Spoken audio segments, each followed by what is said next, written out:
श्री शिवाय नमस्तुभयम। दोस्तों, आप सभी लोग जानते हैं कि 11 दिसंबर 2024 के दिन यहां पर मार्गशीर्ष महीने का बुधवार मोक्षदा एकादशी पड़ रही है। दोस्तों, यह जो एकादशी है मार्गशीर्ष महीने में पड़ने वाला सबसे बड़ी मोक्षदा एकादशी है, क्योंकि यह मार्गशीर्ष महीने में पड़ रहा है जिसका बहुत ही बड़ा और विशेष महत्व होता है। और ऐसा दिन पूरे साल में सिर्फ एक ही बार आता है। और दोस्तों, आप सभी लोग जानते हो कि 11 दिसंबर मार्गशीर्ष महीने का बुधवार मोक्षदा एकादशी का अगर सबसे बड़ा कोई उपाय है तो वह एक दीपक वाला उपाय है। तो दोस्तों, इस मार्गशीर्ष माह के पहले बुधवार मोक्षदा एकादशी के दिन आप लोगों को इस वह एक दीपक वाला उपाय को जरूर करना है। बहुत सारे लोग होंगे जिन लोगों ने इस उपाय को ना किया हो, मतलब पूरा साल निकल गया और उन्होंने किसी भी दिन इस वह एक दीपक वाला उपाय को ना किया हो। पर दोस्तों, आपके पास एक आखिरी मौका बचा हुआ है, जो कि मार्गशीर्ष महीने का बुधवार मोक्षदा एकादशी के दिन। तो इस दिन आप लोगों को इस वाले उपाय को जरूर कर लेना है। भले ही आपने पूरे साल भर अभी तक इस उपाय को न किया हो, पर अगर आपने इस मार्गशीर्ष महीने के बुधवार मोक्षदा एकादशी के दिन अगर इस वाले उपाय को कर लिया तो आपको इस उपाय को करने का वह फल मिलेगा जिसकी आपने कभी कल्पना भी नहीं करी होगी। इसीलिए आप लोग इस वाले उपाय को एक बार जरूर कर लेना, ताकि आप लोगों के हाथ से यह मौका ना जा सके और आपको इस उपाय को करने का फल मिल सके। दोस्तों, यह उपाय पंडित जी ने अपनी अभी की ही शिव महापुराण की कथा में बताया है, जिस उपाय को आज हम आपको बहुत अच्छे से समझाने वाले हैं। इस वीडियो को देखने के बाद इस उपाय को समझने के लिए आपको कोई और वीडियो को देखने की जरूरत नहीं पड़ेगी। तो चलिए दोस्तों, उपाय को शुरू करते हैं। देखिए, यह मार्गशीर्ष महीने के सोमवार मोक्षदा एकादशी के दिन यह इतना खास होता है, इतना महत्वपूर्ण होता है। देखा है, कभी कभी बड़े बड़े पूजा पाठ अनुष्ठान से जो मनोकामना पूर्ण नहीं होते, वह मार्गशीर्ष महीने के दिन एक छोटे से उपाय करने से ही आपकी मनोकामना पूर्ण हो जाती है। और बहुत सारे लोगों ने इस उपाय को किया भी है और उनको इस उपाय को करने का फल भी जरूर मिला है।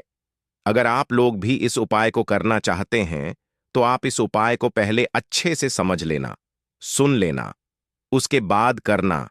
आपको इस उपाय का फल जरूर मिलेगा। और इस उपाय को कर लेने से आपके घर में चाहे किसी भी प्रकार की दुख और समस्या क्यों ना चल रही हो, आपको उसका कारण भी नहीं पता है कि भाई यह समस्या किस कारण से चल रही है। उसका कुछ भी कारण हो सकता है, जैसे पर दोष हो सकता है या किसी भी तरह का मंगल दोष भी हो सकता है। तो इस दिन आप लोगों को एक दीपक वाला उपाय कर लेना है। यह एक ऐसा उपाय है जिस उपाय को अगर किसी विशेष दिन पर किया जाए तो भाई उस विशेष दिन का जो है वह तो हमें मिलता ही मिलता है, पर हमने उस दिन पर इस उपाय को किया है तो हमें उससे भी बड़ा फल मिलता है, और फल बहुत जल्दी मिलता है, क्योंकि आप इस उपाय को बहुत ही बड़े और विशेष दिन पर कर रहे हो। तो चलिए अब उपाय के बारे में बात करते हैं, लेकिन उससे पहले आप लोगों को यह जानना आवश्यक है कि आखिर यह उपाय किस समय करना है, किसको करना है और कैसे करना है।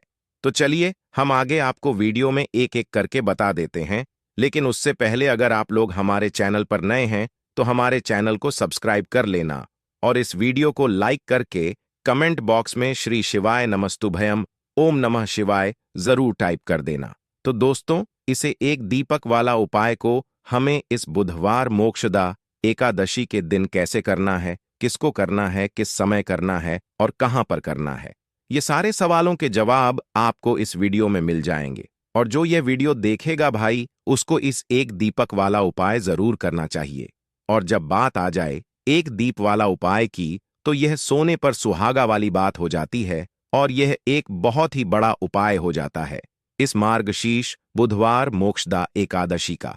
तो अब दोस्तों, इस एक दीपक वाला उपाय को आखिर करना किसको है, सबसे पहले हम लोग वह बात जान लेते हैं। तो देखो, घर की जो बड़ी माताएं बहनें होती हैं, उन माताओं बहनों में से कोई भी एक बड़ी माता बहन इस वाले उपाय को कर सकती है। और दोस्तों, अगर आप चाहे तो अपने घर में से सभी सदस्यों को भी इस उपाय को करवा सकते हैं। अगर किसी व्यक्ति की खुद की कोई मनोकामना है, खुद की कोई दुख और परेशानी है जो कि वह अपने लिए ही करना चाहता है इस वाले उपाय को, तो वह खुद अपने लिए भी कर सकता है। बाकी अगर कोई घर में से ऐसा है जो कि अपने पूरे घर परिवार की सुख और शांति के लिए यह वाला उपाय करना चाहता है, तो भाई वह भी कर सकता है। उसमें भी कोई दिक्कत वाली बात नहीं है। कहने का मतलब यह है कि इस उपाय को हर एक सदस्य भी कर सकता है और पूरे घर परिवार के सदस्य के लिए घर की बड़ी माताओं बहनों में से कोई एक माता बहन भी कर सकती है।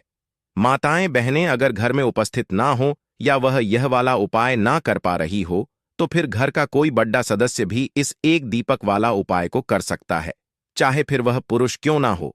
उसमें कोई भी दिक्कत वाली बात नहीं है।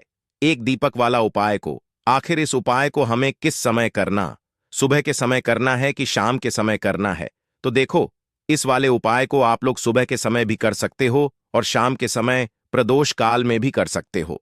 अब अगर आप पूछो कि भाई सबसे उत्तम समय कौन सा रहेगा इस एक दीपक वाला उपाय को करने का, तो हम आपसे बस यही कहेंगे कि इस उपाय को आप सुबह के समय करेंगे तो ज्यादा बेहतर होगा। बाकी अगर प्रदोष का काल शाम के समय भी करेंगे तो भी अच्छा होगा, उसमें कोई भी दिक्कत वाली बात नहीं है।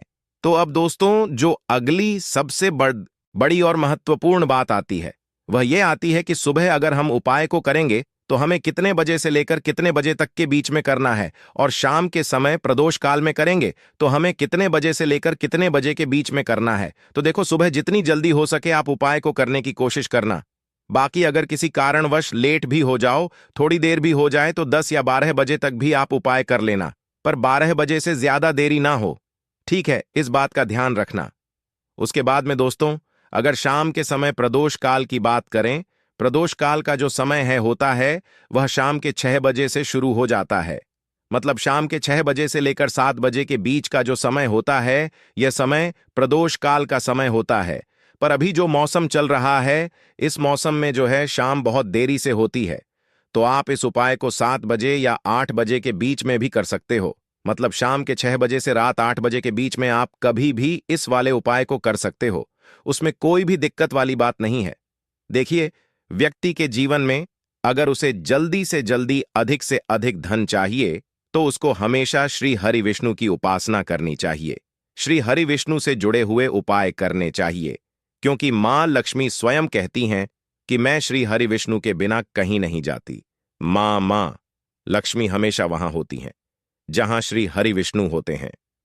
अब श्री हरि विष्णु को सबसे प्रिय है तुलसी जी का पौधा। अब तुलसी जी के पौधे से जुड़ा हुआ ही उपाय आज की वीडियो में आपके लिए बताने वाले हैं, और यह उपाय इतना चमत्कारी है कि जिन लोगों ने इस उपाय को पूरी सच्ची श्रद्धा से किया है, उन्होंने इसका चमत्कार अपने जीवन में रातों रात देखा है। धन के रास्ते जीवन में ऐसे खुल जाते हैं कि आपको खुद भी इस बात पर विश्वास नहीं होता है कि कैसे आपके पास हर तरफ से, हर जगह से पैसा आना शुरू हो गया है।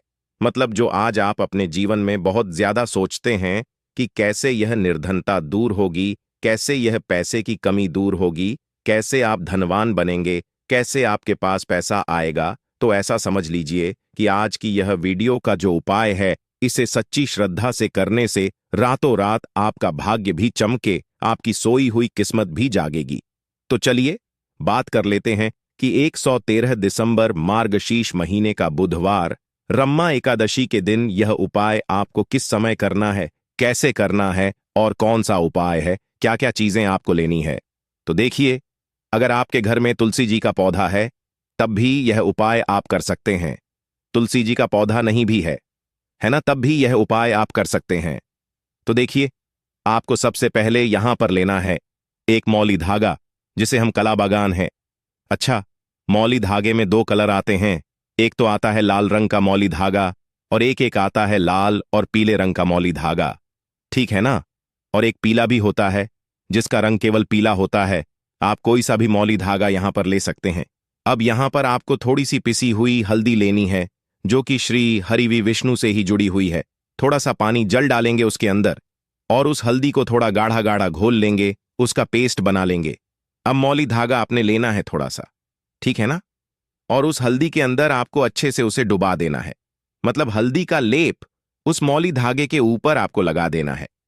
अब इस हल्दी के जो धागा है, जो मौली धागा है, इसके अंदर आपको 3 गांठें लगानी है। कितनी गांठ लगानी है? 3। अच्छा, तीनों गांठों पर आपको बोलना है ओम नम नमो भगवते वासुदेवाय नमः।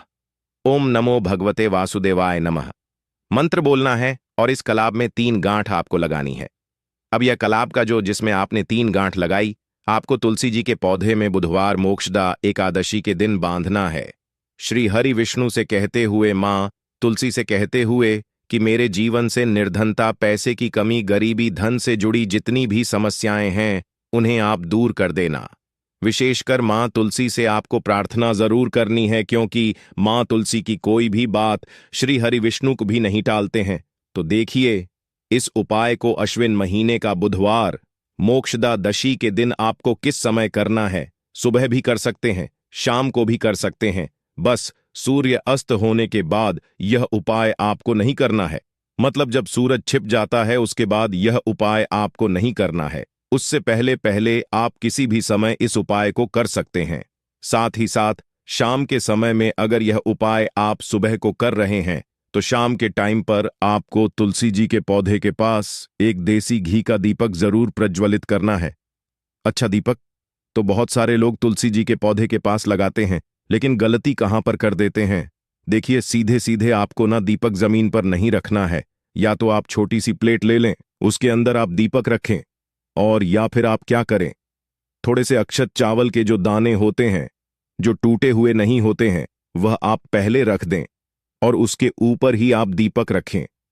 फूल की पंखुड़ियां भी ले सकते हैं, उसके ऊपर भी आप रख सकते हैं। रखते समय भी आपको मां तुलसी से प्रार्थना करनी है।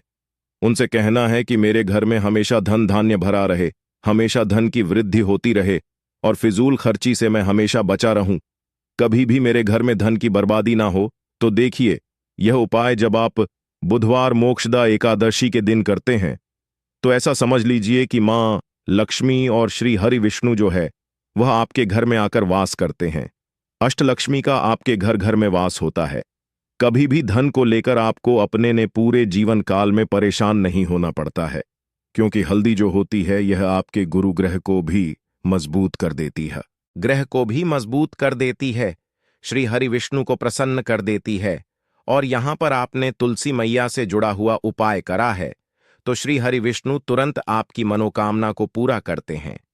जब मां तुलसी आपकी विश, आपकी इच्छा, आपकी मनोकामना श्री हरि विष्णु से कह देती हैं तो यह उपाय इतना चमत्कारी है कि रातों रात इसका चमत्कार, इसका असर, इसका जो प्रभाव है वह अपने जीवन में आपको देखने को मिलेगा।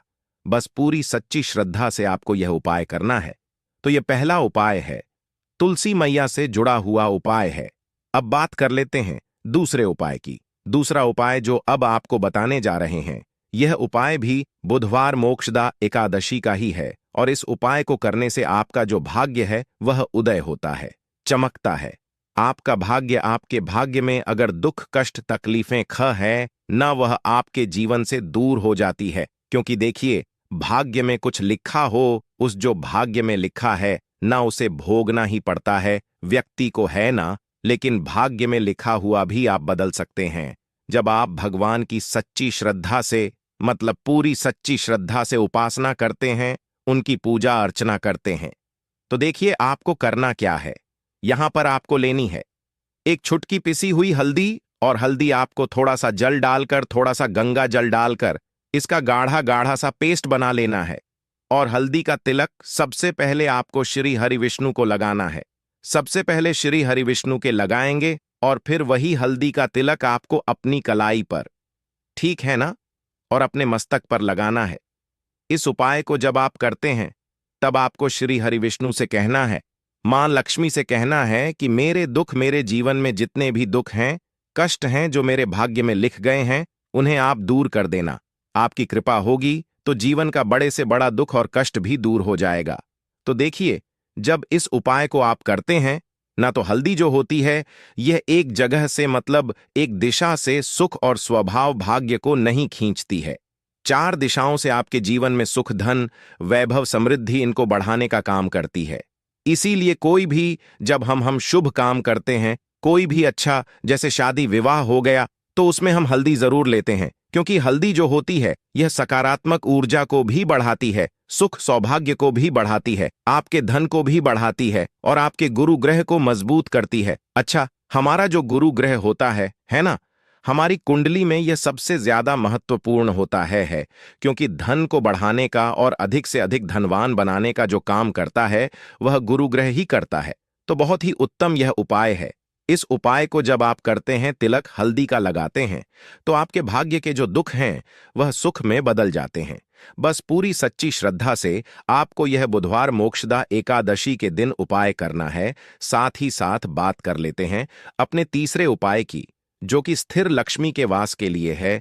देखिए, स्थिर लक्ष्मी का वास मतलब पैसा घर में आता है और खर्च हो जाए। अगर ऐसा आपके साथ हो रहा है तो बिल्कुल आपको यह गलती नहीं करनी है। यह तीसरा उपाय जरूर करना है और इस आपको बिल्कुल छोड़ना नहीं है। देखिए, महादेव ने स्वयं इसके बारे में बताया है। तो आपको क्या करना है, आपको यहां पर एक देसी घी का दीपक तैयार करना है। तो आपको यह दीपक जलाना है बेल पेड़ के नीचे। तो बेल के पेड़ में शाम के समय धन की देवी माता लक्ष्मी वास करती हैं और महादेव ने स्वयं कहा है कि जो व्यक्ति शाम के समय बेल पेड़ के नीचे दीपक जलाए, कभी भी उसके घर में धन की कमी होगी ही नहीं। तो स्थिर लक्ष्मी का वास होगा। तो आप यह उपाय जरूर करें।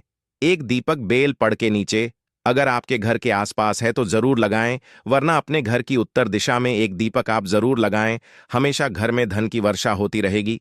तो दोस्तों, यह थे पूज्य गुरुजी द्वारा बताए गए कुछ बहुत ही खास उपाय। अगर आपको जानकारी अच्छी लगी हो तो वीडियो लाइक करिएगा। मिलते हैं फिर एक नए वीडियो के साथ। धन्यवाद।